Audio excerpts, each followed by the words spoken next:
Hey everybody, I'm Charles Morgan from Comic Week. I'm here with Brianna from Alpha Comics, and Brianna has basically just spent the last 2.5 hours unpacking copious boxes from Diamond.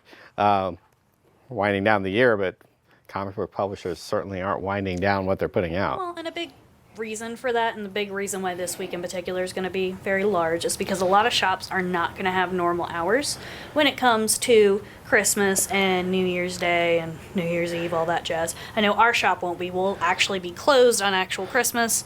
Oh no, but that's New Comic Book Day. Yeah, that's not going to happen. How dare you?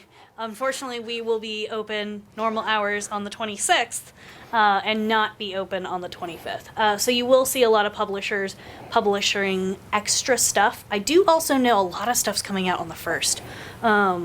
There's a lot of stuff coming out on the 1st. So it's probably going to be two big waves with now and then kind of sprinkles of stuff later on. So does that mean New Comic Book Day, the week of the 25th is going to be on the 26th then? Yes, exactly. So Diamond's not letting retailers sell on the 24th? No. Are you guys even open on Christmas Eve? Is that We're normal open day? Christmas Eve. We're just going to be limited hours.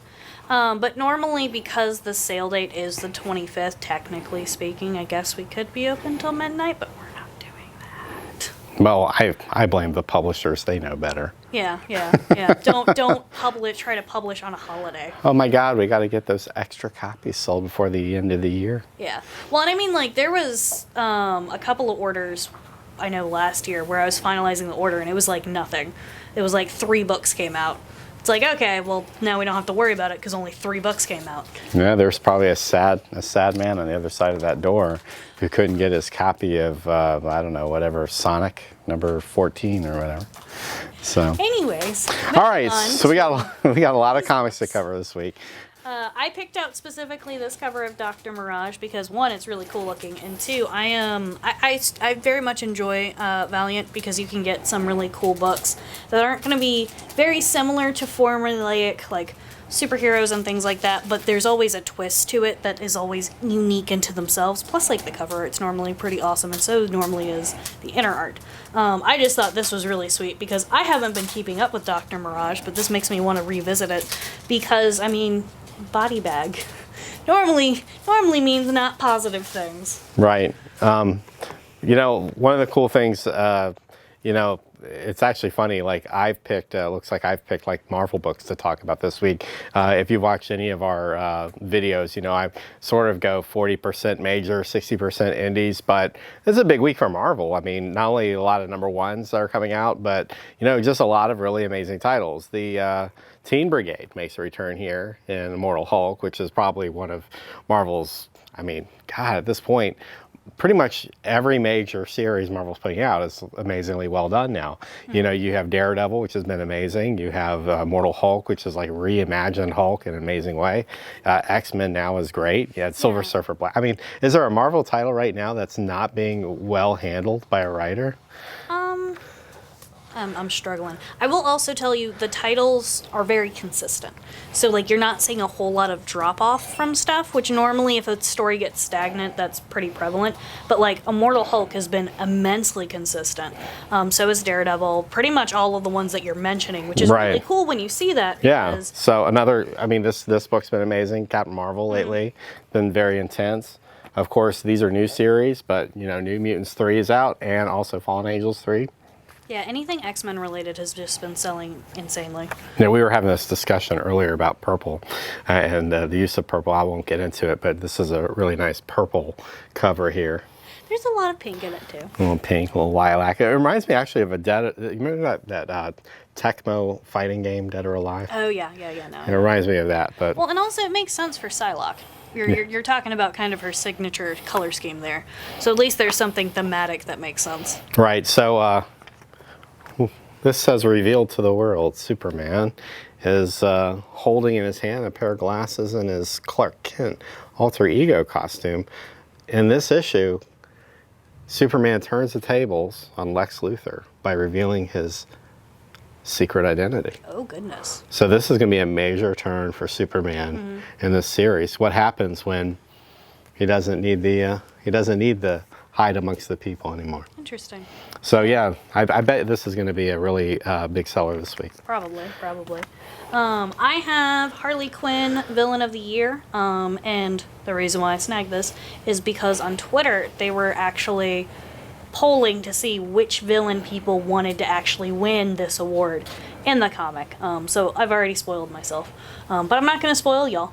But yeah, it was just kind of a neat little social media thing that they did, and it's going to be in like the second to last page. It tells you who won, and just a fun little thing. If you participated in that poll, you probably already know about it. Or if you're just kind of curious to see what people think is the most popular. My money's on Booster Gold. I mean, I've encountered a lot of very die-hard Booster Gold fans. I don't know if working I in the shop. categorize him as a villain, but in my world. Yeah, so maybe not Year of the Villain, but I do... The side characters a lot of times, I have found, sometimes have more fervent fans than some of the major characters, simply because you have to look so hard to find your character to pop up as somebody who likes Firestar, who appears in, like, sprinklings of things. Right. We also have a big title from IDW. This is Teenage Mutant Ninja Turtles number 100. It even says 100 on the back, so if you're not sure, it's in 2 places. I think Bobby Curnow is like at IDW published on his Twitter feed the spines of every variant of this, and I think there were like 52 or 53 variants. So plus like tons of store exclusives and everything. I mean, you guys got a lot of them. In fact, actually, you got a lot of Harley Quinn in this week too, and you were commenting about how she was that it was too thick to fit in the racks because you had so many of them. Well, it's this year of the Villain one. It's a little bit thicker of an issue. That's why it's $4.99. And Charles thought I was referring to the character, but it was simply the book itself. Thick with 2 C's. So we got a lot of number ones this week. I mean, this probably isn't even all of them. I mean, we're tired. So let's go by publisher, and I'll flash these in front of you, Bree, and you tell the peoples. So Silver Surfer, it's going to be Annihilation. These are going to be one-shots that are corresponding with that special event. And then we're going to have Beta Ray Bill's going to have his own special, again, with Annihilation. You know that there's that classic Thor cover at Beta Ray Bill that always sells well, like on CGC 9698. I love it. Then we have Doom. This is with 2099. It's going a similar way with Annihilation, where you're going to have specialty one-shots of particular characters. I assume Dr. Doom is pretty old by 2099. Probably. Avengers, Iron Man. This is going to be from the game universe. So it's going to be based off of the new video game that they're supposed to be publishing. I don't remember when, though. Right, you got to level up to get to the next issue. Spider-Man 2099. This is actually going to be the actual storyline of the center. I don't know exactly how many issues this is going to be, though. Right, that's a pretty hot costume, though. Oh, yeah, it looks sweet. All right, let's click over to DC. Yep. All right, so this title, this is Frank Miller is making his return to Gotham and the Dark Knight. Character is with The Dark Knight Returns, The Golden Child, and there was a little bit of controversy regarding these covers. I suppose that there were some Chinese censors concerned about the visuals of Molotov cocktails and protesters in the city, given the discord that's going on in Hong Kong.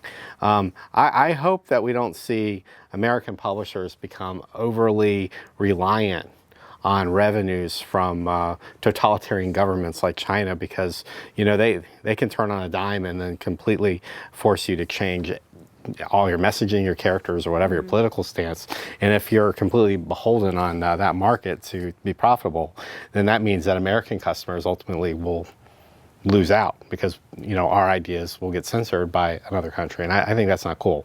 But I do have a feeling that these covers will be something that speculators may be interested in, given that controversy.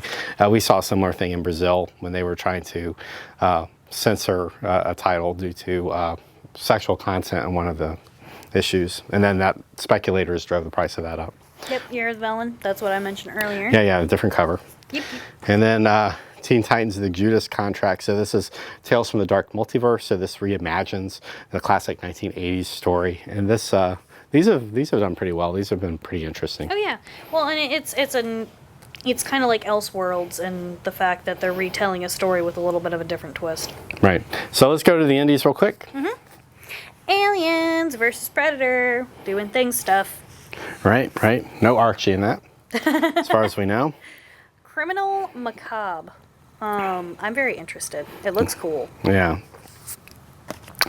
This one has a pretty shockingly violent covers. This isn't one of them, but the Red Mother, a lot of like viscera, facial viscera. Inside, stay inside. Outside, stay outside. Yeah, so this is from Jeremy Hahn and Boom Studios.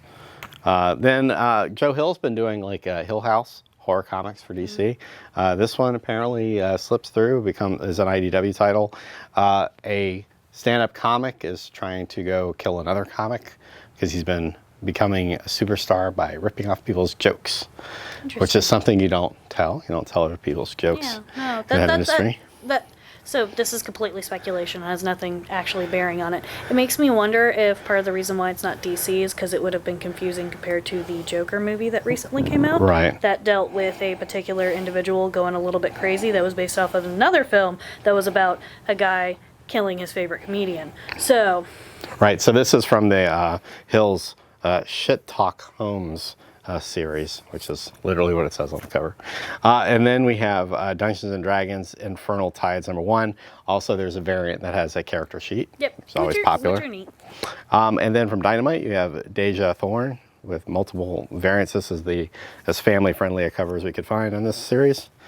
And we got Augie and the Cockroaches, because who doesn't want to read about lovable cockroaches? I'm good. But this is a children's title, so full of like bleeps and bloops and splats and people trying to take care of. It's giving me a little bit of Ren and Stimpy. A little Ren and Stimpy vibes. So that kind of wraps up the floppies. There are two graphic novels or trades that came in this week that I'll talk about in case you like to consume your content that way. The first is Ghost Tree has come out from IDW and trade. This is one of my favorite titles of the year. We're going to do our top 5 issues, and Ghost Tree is definitely going to be one of them for me. So this is out. It's I think it's $16, very reasonable. A 4-issue series by Bobby Curnow, and also the second part of Brian Michael Bendis. Pearl from Jinx World, which I think has some of the most astonishing art realized in comic books this year from Michael Gaydos. This is a great Yakuza noir, and both of these are nice, and I'm buying both of these as soon as we turn the camera off. So, but anyway, these came out. These are really cool and definitely worth picking up. There are several other graphic novels. I still think that I think there's a great value in having both. You know, for me, like the trades are my readers, and I'll read a floppy once, I'll put it away, I won't mess with it again. But I pull trades out all the time. Well, and also even if you're only getting the #1 and then getting the trade and not all the rest of the single issues, 9 times out of 10 that's a good way to figure out if you like the story. And then it ends up being cheaper than buying all the floppies individually. So depending on what your financial situation is, that's what I did a lot of the time in college or the library. But right. Well, you know, some creators actually have very ingenious ways of making both products worth your time. Yeah. Like Ed Brubaker, for instance, who does the Criminal series. In the floppies, you get some extra content at the end of the issue. There could be an essay about like some noir film or some sort of contextual part of like criminal storytelling that you would tell, maybe an interview. Something definitely worth your time, always worth your time. But then in the trade, that content isn't there. But maybe in the trade, he'll have a couple extra scenes that couldn't fit in the floppy. So I think if creators like approach both items as being unique and maximize the reasons why somebody would buy them, and that would open the door for, I think, more people being willing to buy both floppies and trades and feeling like they're getting the best of both worlds. Yeah, no, it makes sense. And sometimes it's really cool because in trades you can get particular covers that might have been really hard to find. You can still have that art in something, which is cool. Right. So this week, by the time you see this, I guess around noon Wednesday, we'll start our giveaway for the next week. And we are give away Thor #1. I lovingly call this character T-Hor. So Thor #1, this is from the 2007 run. This is the Soydam variant cover, which has Thor like in a little like a skeleton kind of thing. It's kind of cool. So it's CGC 9.4 and their nice new thick holder. And so we'll be giving this away. You can go to ComicWeek /contest to enter. Just takes an email address and a dream for your chance to win. So anyway, that does it for us. If you're in the Richmond area, please stop by our friends at Alpha. Buy them out of all the hits and the lesser known titles. They certainly would appreciate it. And for Comic Week, I'm Charles. I'll see you next week. Bye. Happy reading. Cool. All right, so do we want to do the close-up stuff? We won't do it this week because Okay. I just have me. Yeah, no. But I think that's good. So I just need to